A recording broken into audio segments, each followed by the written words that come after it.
October 20th, Friday. Fear of God. Fear of God makes our lives worth living.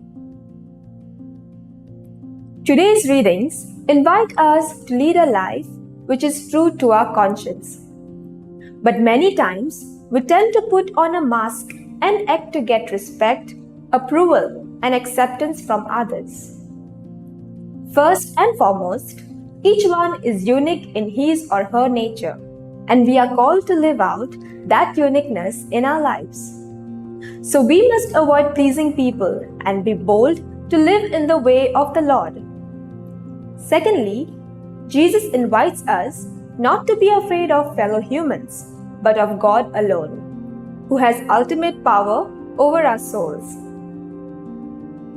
This is difficult to accept and live out in a country where the voices of social justice, fraternity, and equity are being silenced.